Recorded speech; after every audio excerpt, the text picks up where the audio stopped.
What's up, Schwartz Force? Welcome back to the channel. Got two watches to review for you here today, and I came up with the idea for this because a while back I saw a watch from the micro brand Solas. It's called the Starlight.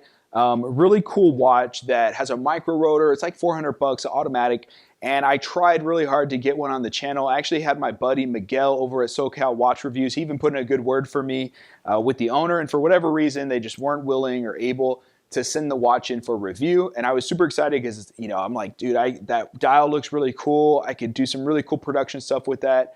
It just didn't happen, so that's all good. But I was thinking, like, are there any other budget options or alternative options out there that would kind of scratch the itch? Because I think it's a really cool looking dial, and I actually came across these two. So I picked them up, and we'll take a look at them for you here today. This one here is the Migers. We're gonna go with Migers because I don't want this video to get flagged by YouTube if the bot happens to hear me wrong. So this is a $90 watch. Very good value because you're getting sapphire, Swiss movement, a lot of good things with this one. But if you wanted an even more budget-friendly option, check out the Genesis. This thing I picked up on Black Friday for 18 bucks, which is just, I mean, how many watches can you buy for under $20, especially with a dial this cool?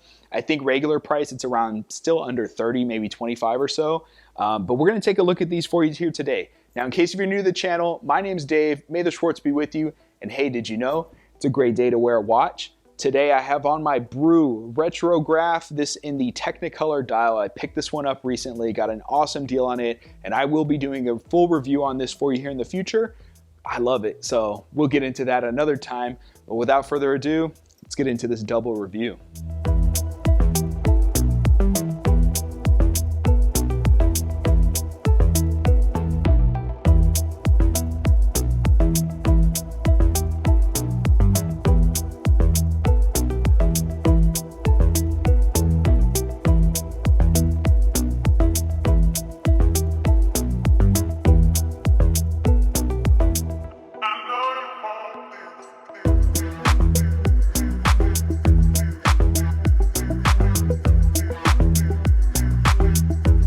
All right, guys, here we go. We got both watches here side by side. We're actually going to start with the more expensive of the two, which is the Migers, as you can see here. But before we do anything, we got to do a shout out for Yoga Hands, hashtag Yoga Hands.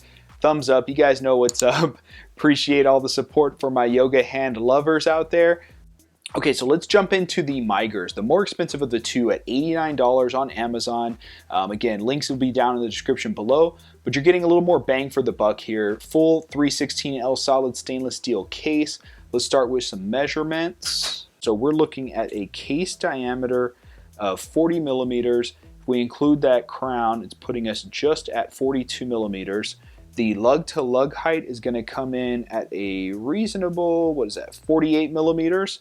And then the case thickness on this watch is only just over 7 millimeters. So very thin case design. As you can see here, really nice. I like that it's sleek. Now, when we look at the finishing of this watch, it's done really well. Again, 316L stainless steel, high polish on the sides, satin finish on the lugs, just a very simple, clean lug design as well. I like that it transitions to high polish on the fronts and the sides, and then of course how the lugs just carry into the case itself. Very clean look. Since we're here, let's take a look at the crown. You see the little Migers logo there, branding on the crown. It is a coin edge, very simple looking crown, no crown guards. And then we'll see that the bezel is just a very thin, high polished bezel that again just kind of blends in very nicely into the siding of the case there as well. Now, this watch does have 50 meters of water resistance, so it is just a simple push-pull crown. And what's powering this watch is actually a Swiss Ronda movement. There's a quartz movement, but that's what we have. And you'll see, of course, indication of sapphire glass, Swiss movement, and then stainless steel watch. Now, of course, we'll test if this is true sapphire, so let's take a look. Yep, getting no reading there. So we do have a full sapphire crystal on the front of this watch, which again at $90, I think that's a great option to have. There's plenty of other watches that are this price or maybe even more that only have mineral. So the fact that we're getting sapphire at this price is really nice. And now, even though this is a flat sapphire crystal, you'll notice there's a very thin beveled edge there right where it connects to the bezel itself. plays with the light just a little bit, especially in the sun, but I like that it's crisp and clear, very little to no distortion viewing it at an angle. And then as you can see on this dial, this Aventurine dial just looks so awesome. Now, because it is facing a camera, which is black, the lens on this camera is black, so it reflects that back to this watch. Now, to see the full effect of the dial, I'll have to do some B-rolls.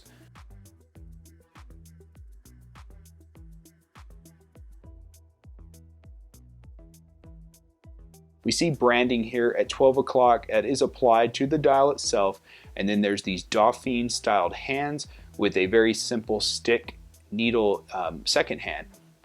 I see a date window at 3 o'clock with a white date wheel, so that is date complication on this quartz movement. And then of course, these are applied indices at each hour marker as well.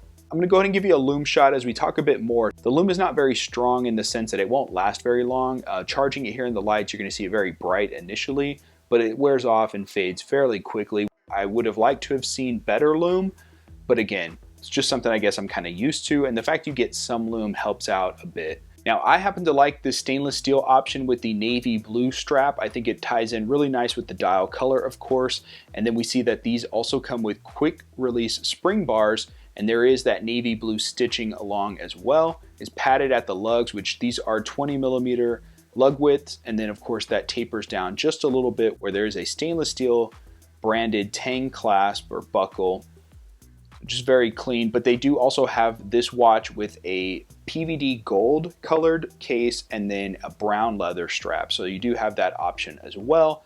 Now I want to talk about this dial. So this Aventurine style dial, I don't know if it is actual Aventurine. I'm guessing not, because I think the process to make dials out of Aventurine is rather expensive.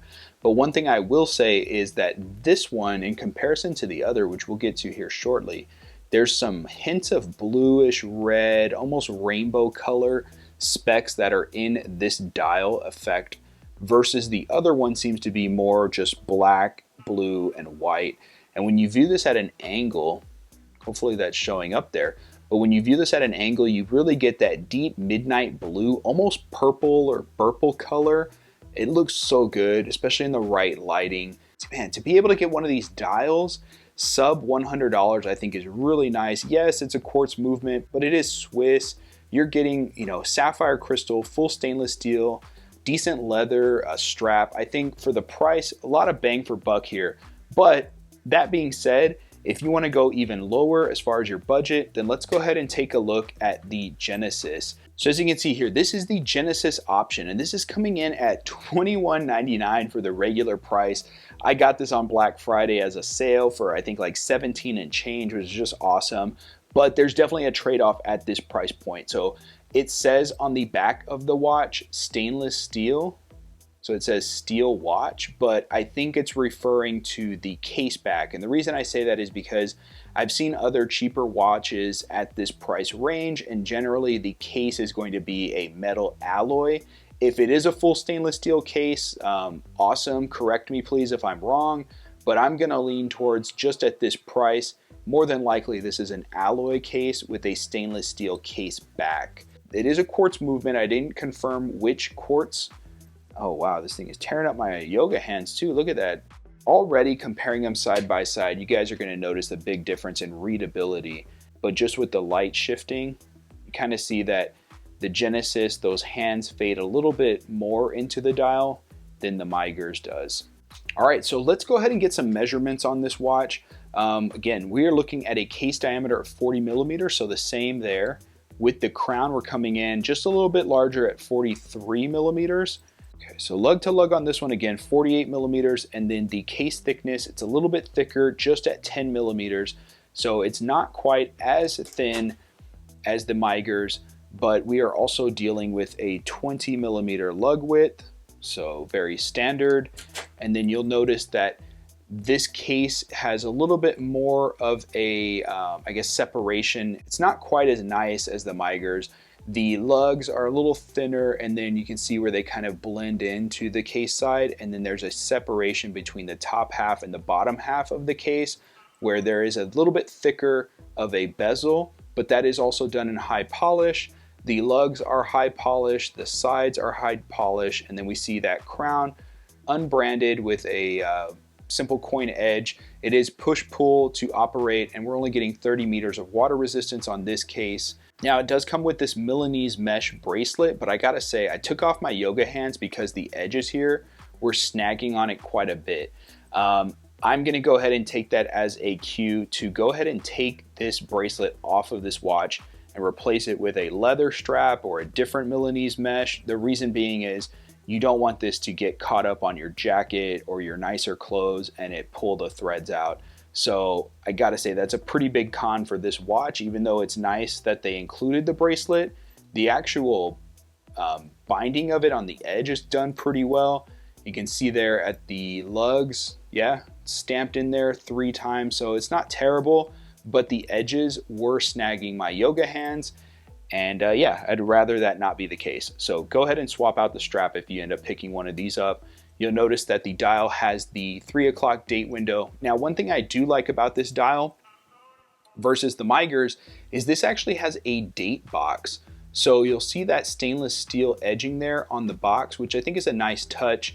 And then of course we have applied indices all along the hour markers. We have Genesis branding applied there as well. So there's these simple thin sword or leaf shaped hands, and then just a very thin needle hand for the seconds.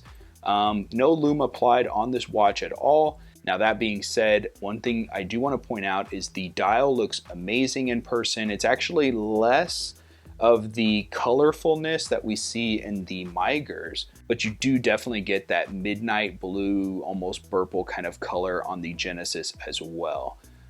Mineral crystal, very little distortion, and we see high polish on the Rayhot there, so it does reflect the light very easily. All in all, I think for 17 bucks, an awesome deal. And then as you can see here, I went ahead and threw on the navy blue strap from the Migers watch on the Genesis watch, and I think it looks so much better. The mesh does look good, but I think this combination with the blue leather and that dial is just a winner. So even with the thicker case, it doesn't sit very high on my wrist, and with those lugs, it just looks really good with my 7-inch wrist. So I think this watch will wear very nicely, even if you have smaller wrists, being at 40 millimeter.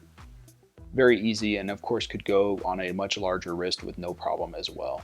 Okay, and here we have the Migers on my 7-inch wrist, and as you can see, wears a little bit better with that thinner bezel, and then of course the thinner case dimensions. I think it just wears a little bit better, sits on the wrist just ever so slightly more comfortable, but I think you can't go wrong with either of these options. So let me know in the comments down below, what do you think of these two watches? I know the Aventurine Dial was just something that had caught my eye, and I wanted to showcase a couple of alternative options that were out there. I mean, for 90 bucks, you're getting a lot of bang for buck in my opinion, and I think that this watch is gonna last you a very long time. For the $18 option, again, you're actually getting pretty good value. It's just, I don't know with the case finishing how long that's gonna last. It doesn't have as much water resistance, so there's a trade-off with that bargain savings, I guess you could say. But I want to hear your thoughts. What do you guys think of the Genesis? What do you guys think of the Migers? Now, this is a great time to say, if you haven't joined the Schwartz Force yet, go ahead and do so now. Hit that subscribe button, and I will look forward to seeing you guys at the next review. As always, may the Schwartz be with you. Take care.